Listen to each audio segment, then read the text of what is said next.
Okay, we're going to look at part 3, part C.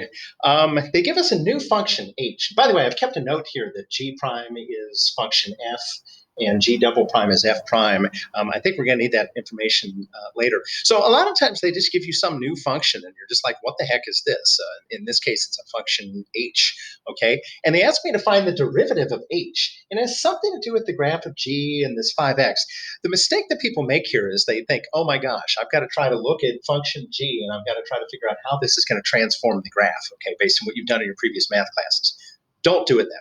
Okay, they love on the AP exam to have you go through the process of a problem, sometimes not even having the full specifics. Okay, here's what I see when I look at this. I see a quotient. Okay, we have two different variables here. They want me to find a derivative. This is a question if you know the quotient rule. Okay, that's what's going on here. Quotient rule question.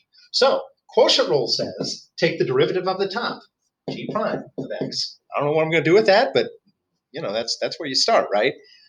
Derivative of the top times the bottom minus, turn my thing here just a little bit, minus the top times the derivative of the bottom, which is going to be 5, all over the denominator squared. Okay?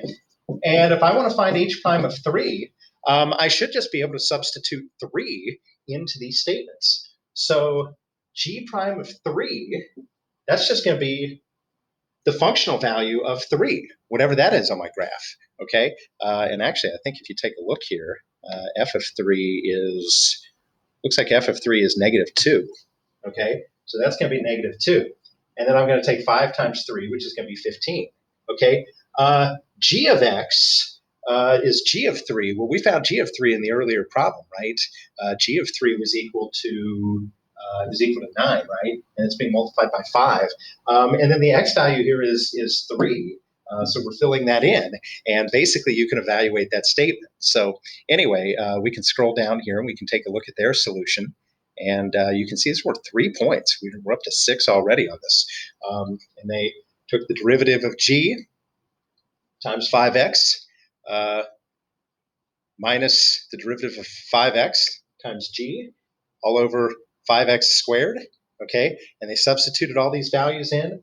Looks like we end up getting -1/3 as the answer here, okay? This would have been a non-calculator question. So the point here is you can use the information that you found in earlier parts of the problem to just substitute back in. And notice, by the way, you get 2 of the points, even if you didn't know how to find g prime of 3 or g of 3, you still, just by knowing the quotient rule, walk away from that problem with 2 out of the 3 points. So, you know, keep that in mind. Even if you don't know how to do part of a problem, your job when you're doing an AP free response is to convince the grader that you know what you're doing. And this is a good case where you get some points, even if you don't know how to do every single part of the problem. Good question.